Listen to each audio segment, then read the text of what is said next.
বিদ্রোহ সমর্থনে আজকের সংহতি মিছিলে দলীয় দলীয় যোগ দিন। কৃষক আন্দোলনে যোগ দিন। দিল্লির কৃষক বিদ্রোহ সমর্থনে 8 নভেম্বর দেশব্যাপী ধর্মঘট সফল করুন। 8 ডিসেম্বর দেশব্যাপী ধর্মঘট সফল করুন। সারা দেশের কৃষক যারা অন্নদাতা তারা গোটা দিল্লি দখল করে নিয়েছেন। আপনারা সকলেই অবগত রয়েছেন যে আমাদের দেশের কৃষকদের সর্বনাশ করবার জন্যে আমাদের দেশের পার্লামেন্টে কোনো রকম কোনো গণতান্ত্রিক পদ্ধতি অবলম্বন না করে অন্যায়ভাবে ওই বিল পাশ করা হয়েছে। যেই বিলের মধ্যে দিয়ে আমরা লক্ষ্য করেছি আজকে কৃষকরা যে ন্যূনতম সহায়ক মূল্য পেতেন সেই সহায়ক মূল্য তারা পাবেন না।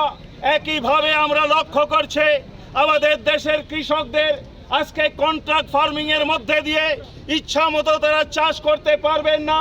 যাই বলবেন কর্পোরেট দুনিয়া তাদের হাতেই আজকে আমাদের দেশের কৃষিকে ছেড়ে দেওয়া হয়েছে। এই পরিস্থিতিতে ভারতবর্ষের কৃষকরা গণতান্ত্রিক পদ্ধতিতে আলোচনা চেয়েছিলেন, মত চেয়েছিলেন। আমাদের দেশের সরকারের কাছে বারবার আবেদন জানিয়েছেন আপনারা আর যাই করুন আমাদের সঙ্গে আলোচনায় বসুন, কৃষি বিল প্রত্যাহার করুন। আপনারা যদি কৃষকের ভালো করতে চান আমরা তা গ্রহণ করব, আমরা তা মেনে নেব। কিন্তু আমরা লক্ষ্য করছি আমাদের দেশের সরকার একতরফাভাবে বলছে আপনাদের চলে যেতে হবে। আপনারা জানেন কৃষক নেতৃত্ব ইতিমধ্যে জানিয়ে দিয়েছে প্রয়োজনে 6 মাস দিল্লি দখল থাকবে। প্রয়োজনে 6 মাস দিল্লি দখল থাকবে, কোনোভাবেই আত্মসমর্পণ নয়।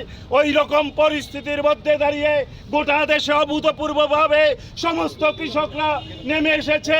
আজকের এই কৃষকরা যখন রাস্তায় নেমে এসেছে কথা বলতে চাইছে তখন তাদেরকে মিছিল করতে দেওয়া হয় না, মিটিং করতে দেওয়া হয় না, কথা বলতে দেওয়া হয় না, মিথ্যা মামলা দেওয়া হয়, অন্যায়ভাবে গ্রেপ্তার করা হয়। এই জিনিস চলতে পারে না।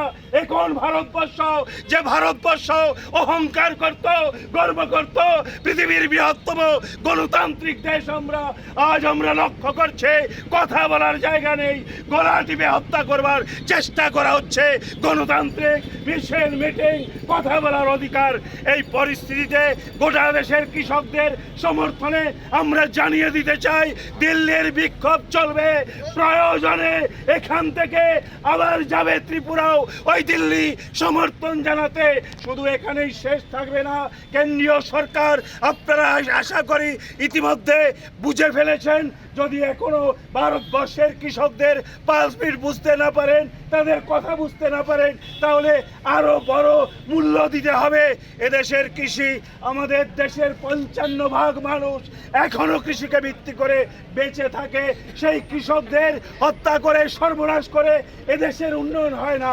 আমরা জানি আজকে সমস্ত কৃষকরা বলছেন এই নীতি আসলে কর্পোরেট দুনিয়ার জন্য, ওই আদানিদের জন্য, আম্বানিদের জন্য করা হচ্ছে, কার্যত এদেশের কৃষকের জন্য না। তাই বন্ধুগণ, আমি আপনাদের কাছে আবেদন করব এরকম এক পরিস্থিতির মধ্যে আজকে যদি কৃষক না বাঁচে দেশ বাঁচবে না, ব্যবসা বাঁচবে না, শিল্প বাঁচবে না।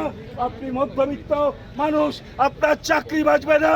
পুলিশ যারা চাকরি করছেন প্রতিদিন আপনারা সরকারের নির্দেশে মিছিল বাধা দিচ্ছেন, তাদেরকে আমরা বলবো আপনাদের বাড়ির খাওয়ার রুটি এগুলো চলতে পারে না।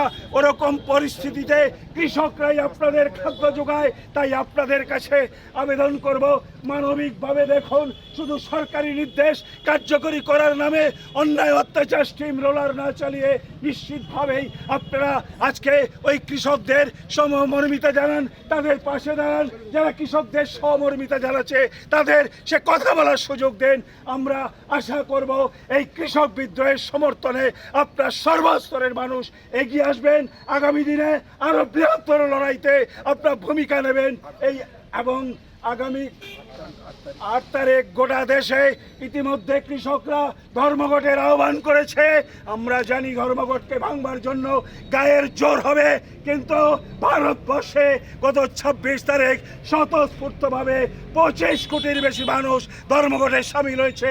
8 তারিখ আরো বড় বৃহত্তর ধর্মঘটের প্রস্তুতি নিচ্ছে। সেই প্রস্তুতিতে আপনারা অংশগ্রহণ করবেন এই আহ্বান রেখে আমরা আবার আমাদের মিছিল দিল্লির কৃষক